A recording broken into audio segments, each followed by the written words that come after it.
generally in the lifetime of a woman, first periods vastayi, first puberty, తర్వాత every month periods వస్తాయి, దాని తర్వాత pregnant అవుతారు, దాని తర్వాత అరౌండ్ ఏజ్ 55 అప్పుడు మెనపాజ్ వస్తుంది, అంటే పీరియడ్స్ కంప్లీట్గా ఆగిపోతాయి.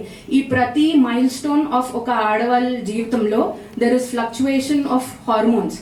దానివల్ల చాలా మూడ్ డిజార్డర్స్కి లోన్ అవు ఛాన్స్ ఉంటుంది. So this is about 25 to 30% విమెన్కి ఇది అయ్యే ఛాన్స్ ఉంది. నార్మల్గా ఇది దానంతలో అదే తగ్గిపోతుంది, కానీ కొంతమంది విమెన్ మాత్రం చాలా డిస్ట్రెస్కి గురవుతారు. So this is called as premenstrual dysphoria. Pregnancy తర్వాత ఇమీడియట్గా చైల్డ్ పుట్టాడనే ఆనందం లేకుండా కొంతమందికి post partum blues, post partum depression, post partum సైకోసిస్ వస్తుంది.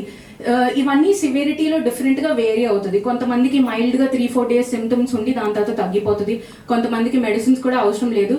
కానీ కొంతమంది సివియర్గా డిస్ట్రెస్ అయ్యే వాళ్ళకి దెర్ ఇస్ డెఫినెట్లీ ఈ ఇష్యూస్ అన్ని అడ్రస్ చేయాలి, ట్రీట్ చేయాలి, అవేర్నెస్ క్రియేట్ చేయాలి. అట్లానే ఇప్పుడు సెక్షువల్లీ ట్రాన్స్మిటెడ్ డిజీజెస్ అంటే సెక్స్ చేయడం వల్ల వచ్చే డిజీజెస్ అనమాట. దీంట్లో వన్ ఆఫ్ ద ఇది మేజర్ పబ్లిక్ కన్సర్న్ ఇప్పుడు. దీంట్లో హెచ్ఐవి ఒకటి, హర్పీస్, వేరే జెనైటల్ ఇష్యూస్ చాలా వస్తాయి. సో ఇవన్నీ మెంటలీ ఫిజికలీ రెండిటికి దీనికి ట్రీట్మెంట్ చేయాలి.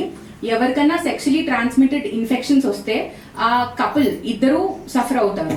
సో దీంట్లో డిప్రెసివ్ మూడ్ డిజార్డర్స్ ఉంటాయి, యాంగ్జైటీ వస్తుంది, మళ్ళీ వస్తుందేమో అన్న టెన్షన్ వస్తుంది ప్రతిసారి next time couple intercourse చేసుకున్నప్పుడు. సబ్స్టెన్స్, ఆల్కహాల్, టొబాకో, సిగరెట్స్ ఇవన్నిటికీ they tend to get addicted. తర్వాత underlying mood disorders, anxiety, depression, ఇవన్నీ all these aspects of sexual dysfunctions or any kind of sexual low self-esteem about the body, especially appude menstruation vachinappudu there is peak of hormones. So generally adolescents ammayilu low body self-esteem untadi. So all these issues వీటితో చనిపోతారా అని అలా ఉండదు, but the quality of life ఏదైతే lead చేయాలో అది significantly drop అవుతుంది. So all these issues have to be gotten into awareness, should be addressed, should be treated and should be spoken about. Specifically India lo sex gurinchi matladam is taboo, mental health gurinchi matladam is stigmatized. So creating programs like this, talking about it is a small step towards better health and better society. Thank you.